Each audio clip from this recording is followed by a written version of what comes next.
Assalamualaikum warahmatullahi wabarakatuh.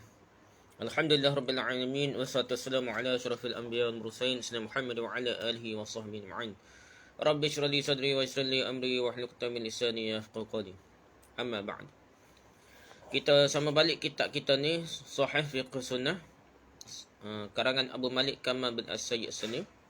Sahih Fiqh Sunnah karangan Abu Malik Kamal bin As-Sayyid As-Salim. Nama Muslimah. Jadi kita ni jilid kelima dah dalam bab hudud. Sekarang ni kita dalam bab mencuri lah. Bab hukum had curi ya. Pencuri. Jadi sekarang ni kita nak bincang bab barang curian mencapai nisab pencurian dah. Nisab pencurian. Setara mana paling rendah kira lepas daripada tahap ni boleh dihukum had, boleh dihukum hudud. Kerak putus tangan lah. Dalam masalah pencurian yang dimaksudkan dengan nisab adalah batasan terendah yang sekiranya ada kes pencurian dengan nilai yang kurang daripada nisab tu, maka tidak dikenai hukuman putus tangan. Sementara jika mencapainya lebih daripada had nisab tu, sekurang-kurang nilai tu, maka dikenai hukuman putus tangan. Jumhur ulama mengatakan hukuman putus tangan tidak boleh dilaksanakan kecuali jika harta curian tersebut mencapai nisabnya, lebih daripada had minima dia lah. Tetapi mereka berselisih pendapat mengenai pembatasan ketetapan nisab dengan perbezaan yang sangat besar hingga hampir terbahagi dalam 20 pendapat. Okey, sikit-sikit 20 pendapat beza pendapat. Had minima paling kurang dikenakan hukum hadnya. Adapun pendapat yang masyhur ada 4 pendapat lah. Ia tak bincang semua sekali 20 pendapat, yang ambil 4 pendapat yang masyhur dah. Pendapat pertama, tidak ada hukuman had bagi pencuri kecuali jika harta curiannya mencapai 1 dinar ataupun 10 dirham. 1 dinar ni ataupun 10 dirham. Dinar adalah wang emas lah. Pada masa pemerintah Islam, timbangannya sama dengan 4.25 gram. 1 dinar. Sedangkan dirham adalah wang perak yang timbangannya pada masa pemerintah Islam sama dengan 2.975 gram. Dia tu lah. Ya, sesiling. So tu lah duit dia tu 4.25 gram lah. Untuk dinar 2.975 gram, untuk wang perak lah, dirham. Tadi kalau curi 1 dinar, nilai dia 1 dinar ke atas ataupun 10 dirham ke atas, barulah kena hukum qisas, hukum hudud tukar tangan lah. Lepas tu ini adalah pendapat Imam Abu Hanifah dan murid-muridnya serta Atta'. Mereka berpegang pada alasan berikut ini. Rujuk pada As-Sana'i, Fathul Qadir dan Mabsud. Pertama hujah mereka hadis riwayat Amr bin Syu'aib dari ayahnya, dari datuknya secara marfu'. Rasulullah SAW bersabda, "La qata'a fi ma duna 'asharati dirahim." Tidak ada hukuman potong tangan pada pencurian yang kurang dari 10 dirham. Hadis dhaif hadis Darqutni dengan lafaz tersebut dan dengan sanad dhaif yang mempunyai beberapa lafaz lihat Fathul Bari, tapi sanadnya masalah lah, lemah lah. Tidak ada hukuman potong tangan pada pencurian yang kurang dari 10 dirham lah. Riwayat lain mengatakan la tuqta'u yadus sariqi fi ma duna thamanil mijan. Tidaklah dipotong tangan pencuri jika besarnya kurang dari harga 1 perisai. Dan mereka berbeza pendapat tentang harga perisai yang dimaksudkan. Ada yang menentukan harganya 3 dirham. Ada kata 4 dirham, 5 dirham dan 10 dirham. Kalangan mazhab Hanafi berpendapat bahawa penetapan dengan harga tertinggi adalah lebih utama kerana jumlah sedikit mengandungi kemungkinan adanya syubhat, keraguan yang boleh menghapuskan hukum yang potong tangan. Lebih yakin, kiranya lebih yakin paling mahal lah untuk mengelakkan potong tangan lah. Jadi dia ambil 10 dirham lah. Pasal akhir dah ada kata 3, 4, 5 sampai 10 lah. Hujah kedua, dalil kedua, hadis riwayat Ibn Abbas, ia berkata Rasulullah SAW memotong tangan seorang lelaki yang mencuri perisai seharga 1 dinar atau 10 dirham. Sanadnya dhaif. Hadis Abu Daud, hadis ini memiliki penguat yang mursal menurut An-Nasa'i. Hal ini dibantah bahawa tidak ada petunjuk dalam hadis tersebut yang mengindikasikan bahawa pencuri tidak dikenai hukuman jika kurang dari ukuran tersebut. Dia kata 10 dirham tu mungkin lah. Lebih daripada 3 dirham, 3 dirham kena dah, mungkin gitulah dia kata dah. Jadi 10 dirham ni dia lebih daripada 3 dirham, kemungkinan itu ada dah. Jadi dia bantah lah, Syekh ni bantah. Okey, pendapat kedua, nisab yang mewajibkan adanya hukum yang potong tangan bagi pencuri adalah seperempat dinar atau emas, seperempat dinar untuk emas, 1/4 dinar untuk emas, dan 3 dirham untuk perak, dan senilai 3 dirham untuk selain keduanya. Maksudnya emas dan perak memiliki nilai sendiri-sendiri. Jika harta curi selain emas dan perak, maka benda tersebut dinilai dengan takaran dirham perak.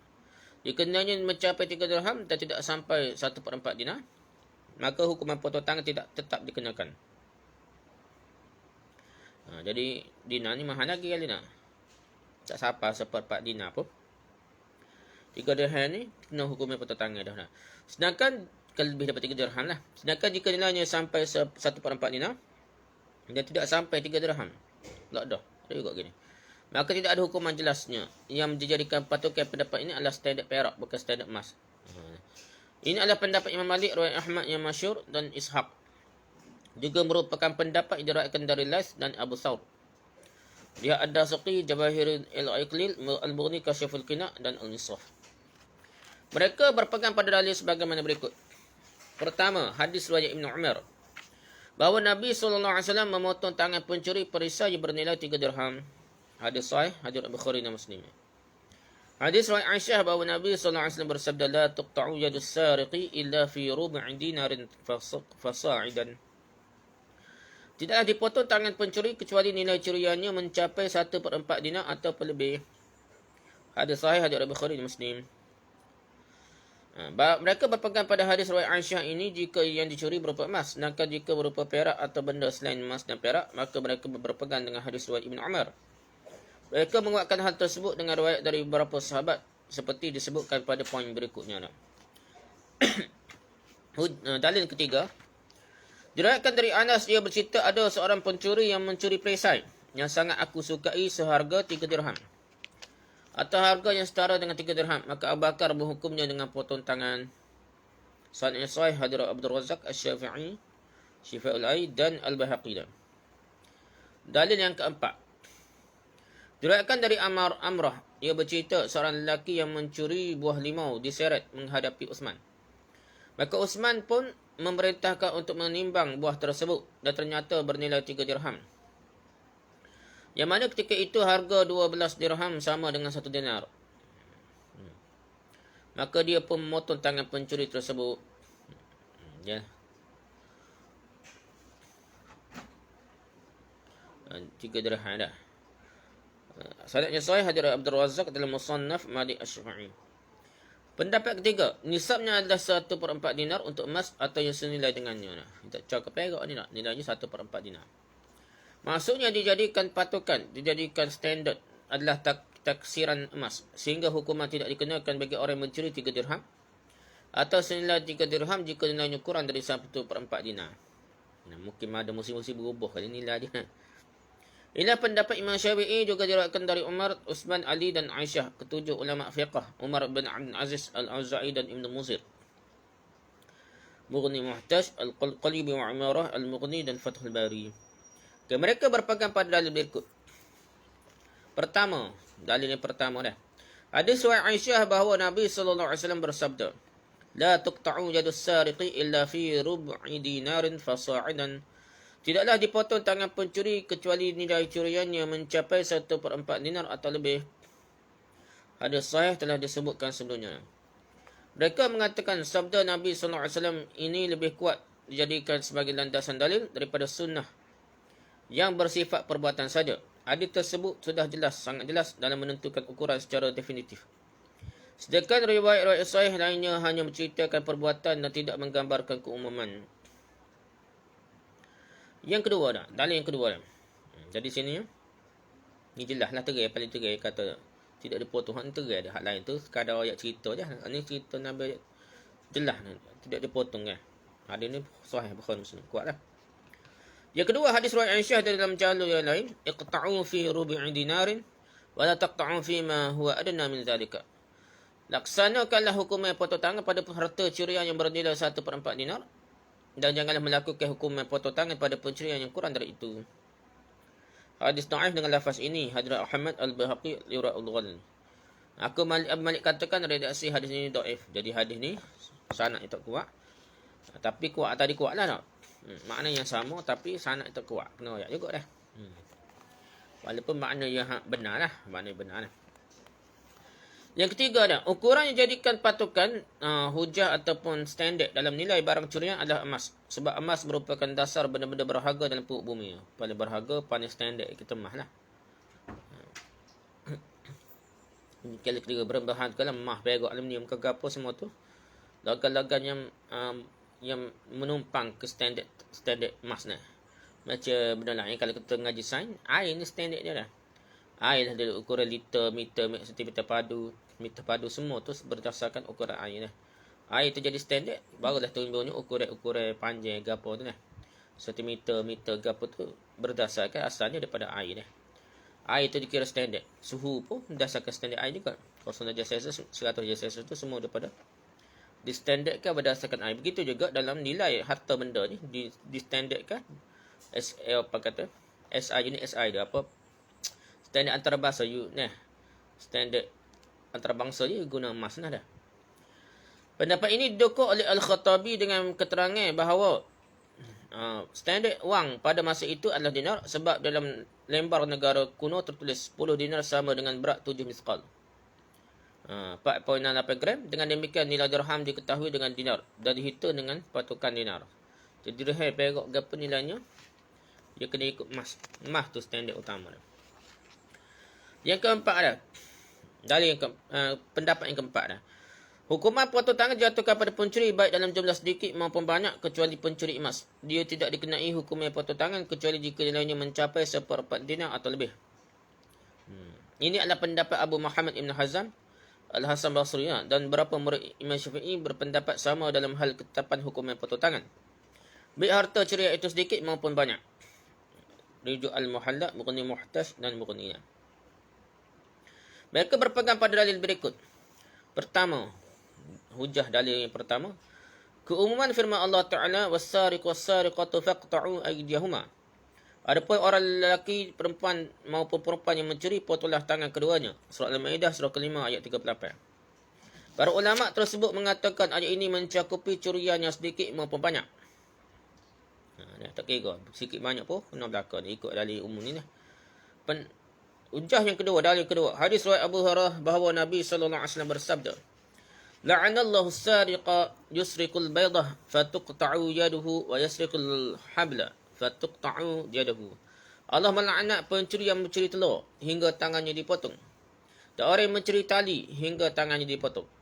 Hadis sahih dari Bukhari dan Muslim. Para ulama tersebut mengatakan ini adalah dalil yang secara jelas menunjukkan bahawa tidak ada batasan dalam hal keharusan hukuman potong tangan untuk kes pencurian, sehingga barang curian apa pun yang mempunyai nilai jual baik sedikit ataupun banyak tetap dikenai hukuman potong tangan. Adapun barang yang sepele barang yang remeh-temeh dah dan tidak berharga tidak dikenai hukuman potong tangan. Hal ini juga didukung oleh hadis riwayat Aisyah yang mengatakan pada masa Rasulullah SAW tangan pencuri di bawah harga perisai, baik yang bergerigi maupun yang tumpul, tidak dipotong. Padahal masing-masing dari keduanya memiliki nilai jual juga dah. Tapi nilai kurang berharga jadi tidak dikira potong tangan lah. Hadis sahih hadis riwayat Bukhari. Selanjutnya dari keumuman dalil di atas, Ibn Hazm mengecualikan emas. Dan kata lain, jika yang curi adalah emas saja, maka pencuri dikenai hukuman potong tangan jika nilainya mencapai 1/4 dinar atau lebih. Berdasarkan hadis riwayat Aisyah tersebut, menurutnya selain emas tetap berlaku ketetapan adanya hukuman potong tangan, baik untuk sedikit maupun banyak. Ni kata gitulah persoalan ni kita kata. Tadi Syekh ni kata pendapat yang kuat ada. Aku yang ni Abu Malik katakan dari sekian banyak pendapat yang ada, pendapat yang kuat adalah pendapat kedua dan ketiga dah. Keempat ni tak kuat, kedua ketiga.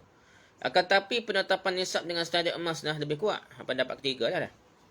Merujuk kepada dalil-dalil dikemukakan di kalangan mazhab Syafi'i. Alasan lain, nilai segala sesuatu dan mata wang kertas yang beredar pada masa itu ditentukan berdasarkan pada emas ni. Satu pun emas standard. Pahala ni pun emas standard dah. Kalau sepatutnya dah bank ni kena keluar duit ni, duit kertas tu berdasarkan cagaran ada emas. Dia tak lewat keluar sepatutnya, tapi tahulah dunia ni terutama mereka nak. Yalah kau dia buat keluar emas. Duit kertas dia tu berdasarkan nilai emasnya ada di bank dia lah. Jadi nilai mata wang semasa pun seluruh dunia ni standard dia adalah emas ni. Sekarang tinggal menanggapi hadis yang berbunyi, la'anallahu as-sariqa yasriqul baydah fatuqta'u yaduhu wa yasriqul habla fatuqta'u. Allah melaknat pencuri yang mencuri telur hingga tangannya dipotong, dan orang yang mencuri tali hingga tangannya dipotong. Ada yang mengatakan arti telur yang dimaksudkan adalah sesuatu yang nilainya sampai 1/4 dinar atau lebih. Demikian juga dengan tali yang dimasukkan dalam teks hadis tersebut. Ada lihat Fathul Bari. Jadi hadis ni ia masih umum. Jadi dia kata la'anallah ni.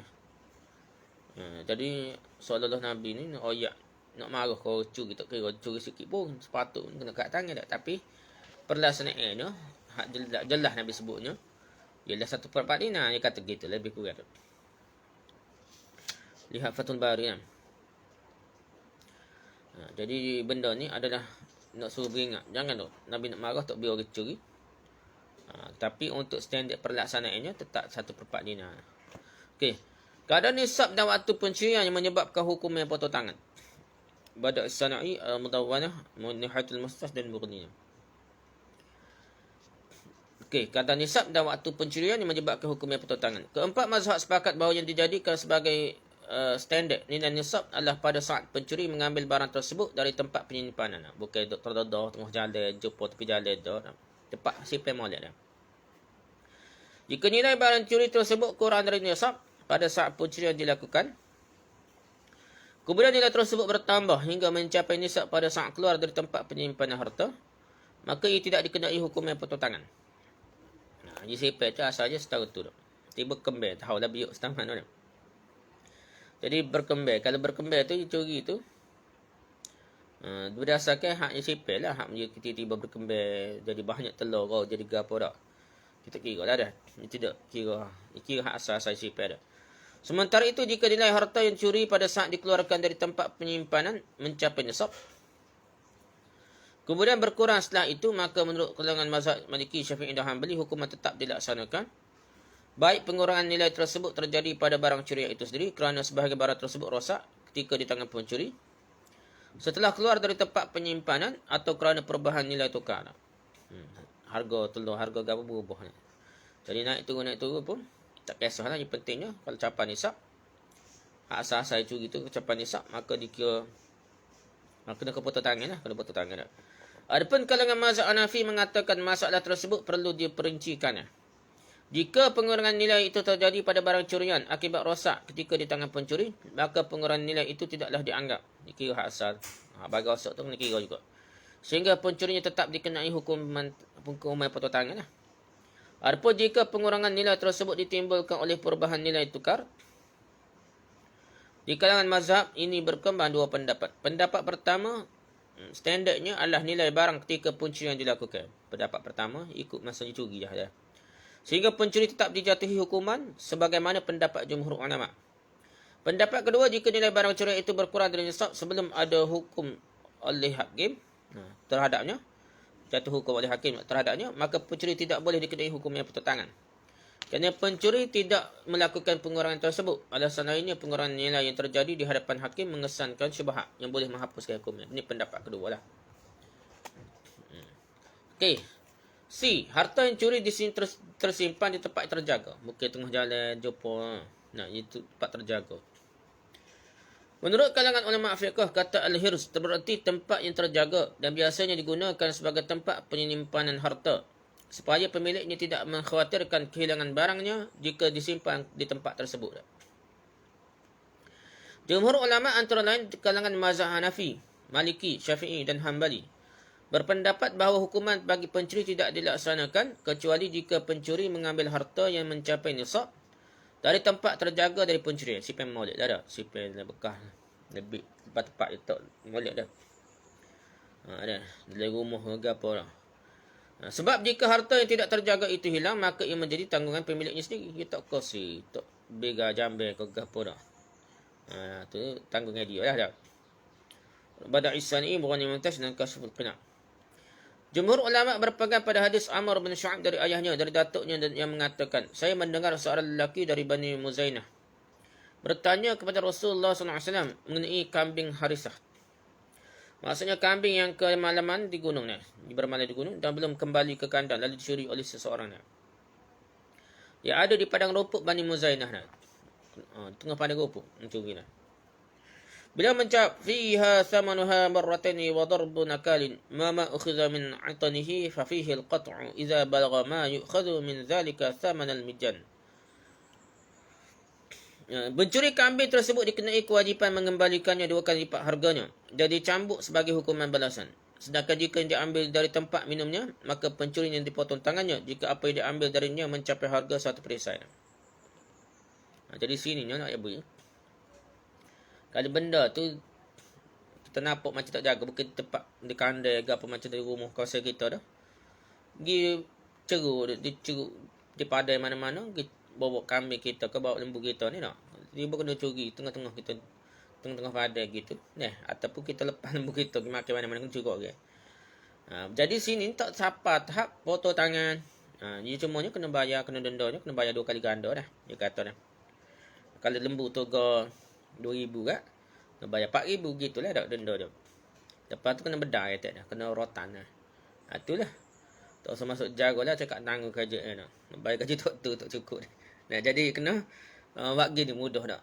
Kena bayar denda 4,000 ke, kalau 2,000 kalau ke 3,000 kena bayar 6,000 kan. Lepas tu kena rotan dah. Gitulah cara dia nak. Dia kalau gini timbul syubhat, nampak macam tak jaga, jangan cepat pergi pada hukuman potong tangan ni. Okey, lepas tu orang bertanya lagi, wahai Rasulullah, bagaimana dengan buah-buahan? Dan apa yang diambil ke dalam kantung baju dah? Buah-buahan. Apa yang diambil ke dalam kantung baju, buah-buahan dari baju dah. Dari poket lah. Beliau menjawab, man akhadha bi famihi wa lam yattakhidh khubnatan falaysa alaihi syai'. ومن اهتم فعليه ثمنه مرتين وضرب نكال وما أخذ من أجرانه ففيه القطع إذا بلغ ما يؤخذ من ذلك ثمن المجن. Mijan ni itulah apa perisai dah. Barang siapa yang mengambil dengan mulutnya, yang ambil makan lalu dah, dan tidak menaruhnya di kantongnya, makan hak mana teletah tu makan dah. Kutip budak-budak ni tepi jalan buah pokok dia ukah pokok ambil. Makan selalu, tidak buat kelik lah, tak buah dari poket dah. Maka ia tidak dikenai apa-apa. Tak kenalah hukum kerat tangan ni. Sedangkan barang siapa yang menyimpannya, maka ia dikenai kewajipan mengembalikan 2 kali lipat harganya. Ambil tu. Bukan curi buah dah, bukan curi buah durian. Buat kelik, buat sipir, buat jual ke apa dah. Buat makan kan, buat kelik rumah, bukan makan situ dah. Maka dikenai kewajipan mengembalikan 2 kali lipat dah. Kalau harga dia curi buah durian ke, buah motel ke, buah gapo-gapo pun dah. Jadi dia kena bayar ni, kalau nilai dia 10 riyal kena bayar 20 riyal. Kalau 100 riyal kena bayar 200 riyal dah. 2 kali lipat. Tapi soal lagi kena dicambuk, dia rotan sebagai hukuman balasannya. Bukan biar gitu saja kena rotan dah. Tapi tidak kena hukum kerat tangan lah. Sedangkan apa yang diambil seseorang dari tempat penggilingnya, dia kenai hukumnya potong tangan. Giling dalam kuasa rumah, kuasa terjaga ada kilang dia dah. Nak proses dah. Tempat giling, tempat proses tu kuasa orang dah nak. Kuasa cepat simpanan dah nak. Hukumnya potong tangan jika apa yang diambilnya dari buah-buahan tersebut mencapai harga 1 perisai. Harga mijan ni, harga 1 perisai. Nakal dah. Jadi balas hukumnya balas ataupun pencegahan dah.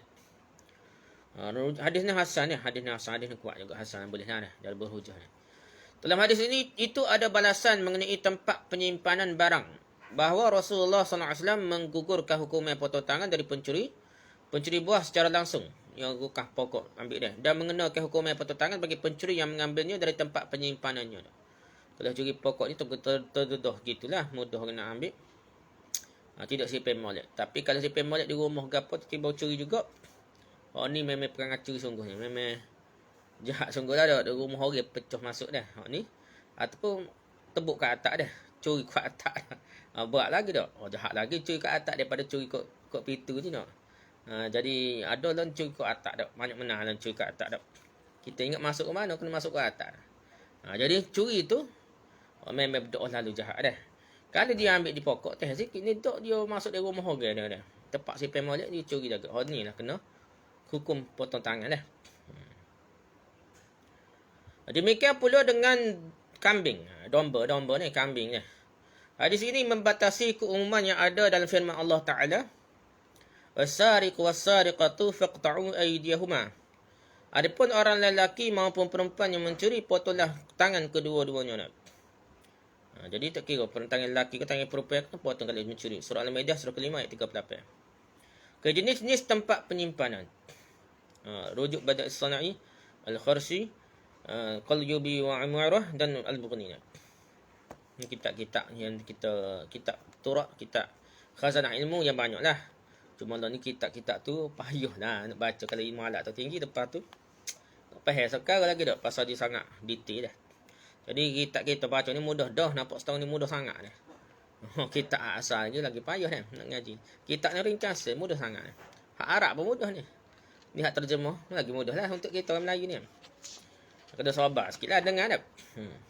Okay, jadi jenis tempat penyimpanan. Tempat penyimpanan ada dua macam.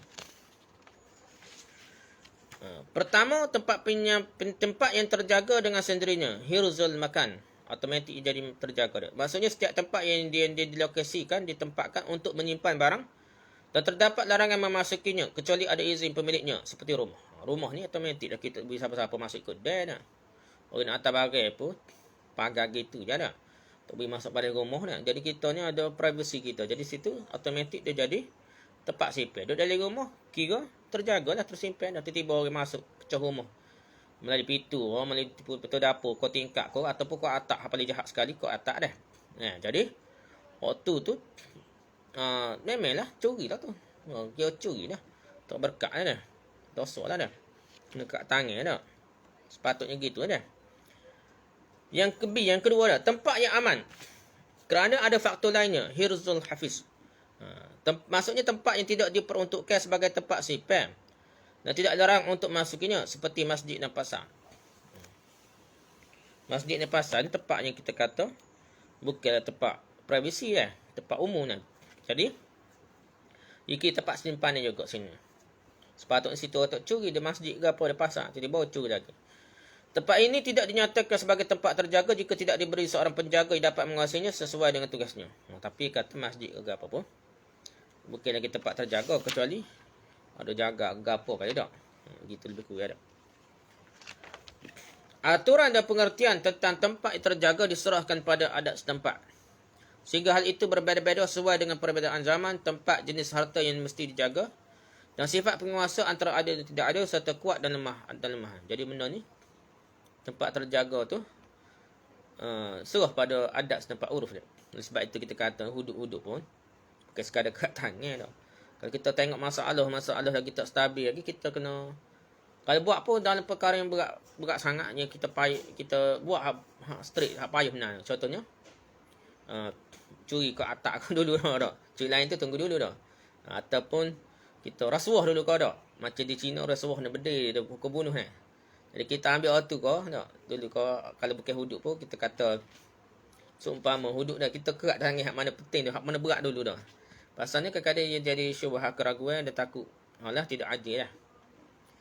Kita buat yang paling jahat dulu dah, jangan kita kerat hak kecil dulu dah. Orang tu kecil tu pakat kerat tangan dah. Tiba-tiba orang curi besar tu.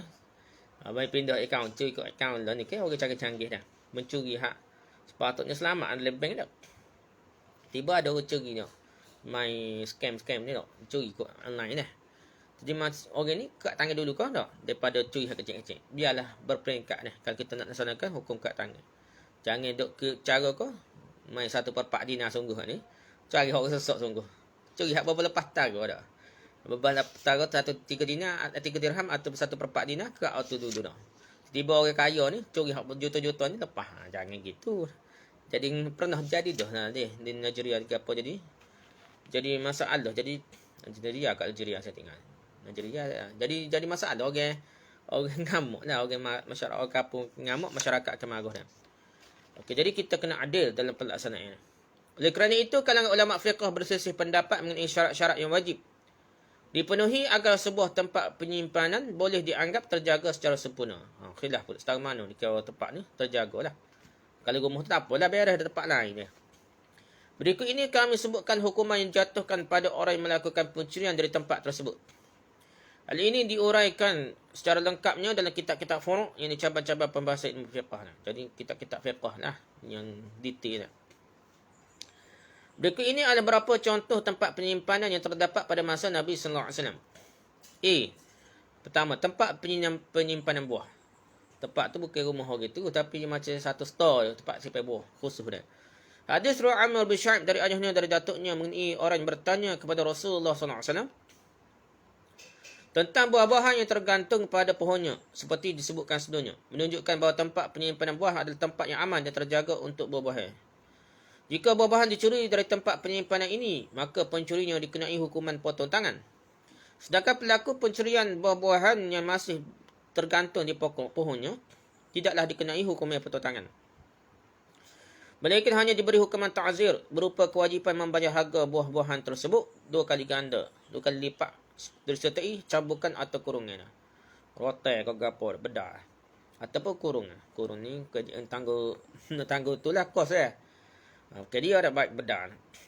Hal ini ditunjukkan oleh hadis riwayat Rafi' bin Khadij bahawa ia mendengar Rasulullah sallallahu alaihi wasallam bersabda, "La qat'a fi thamarin wala katharin." Tidak ada hukum potong tangan dalam pencurian buah-buahan yang masih tergantung di pohon maupun mayang kurma dia.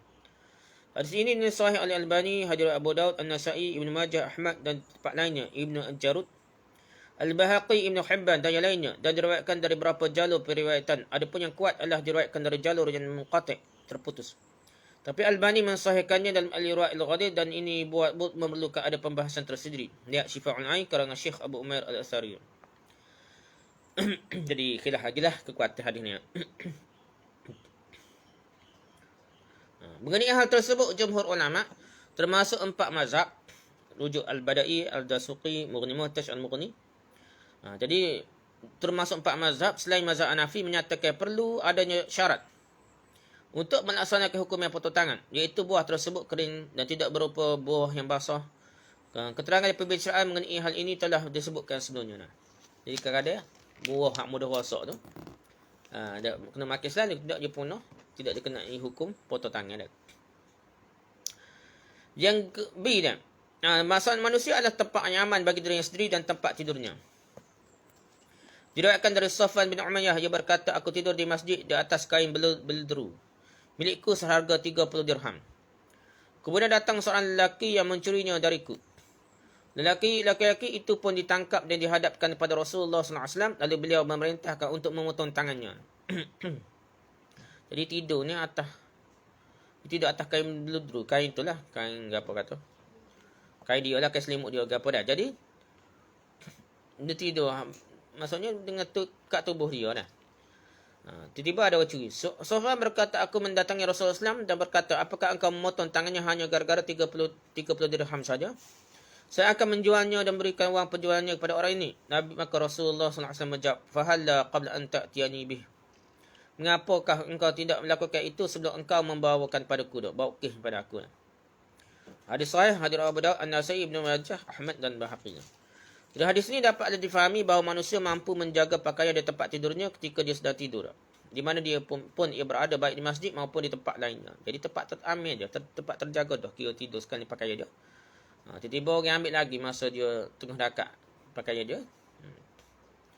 Rujuk Zadul Ma'ad, karya Ibn Qayyim dan Ar-Risalah. Hal ini secara umum disepakati oleh keempat imam mazhab, namun sesuatu yang terjaga menurut mereka dalam hal ini adalah adanya penjaga dan bukan didasarkan pada tempat. Yang pentingnya bukan tempat saja, dia ada orang jaga. Kalau sekali tubuh dia dakak, dia buat selimut dah dengan dia ataupun tiba-tiba orang ambil lagi, baru dikira curi dah. Fathul Qadir, Nihatul Muhtaj, Jawahir Iqlil, Mughni. Apakah begal atau pencopet ataupun selut saku ni apa? Pencelut saku ni. Dikenai hukuman potong tangan. Al-Mabsut, Radul Talibin, Majmu' Fatwa. Saya rasa lepas ni kita bincang dah, panjang lagi dah.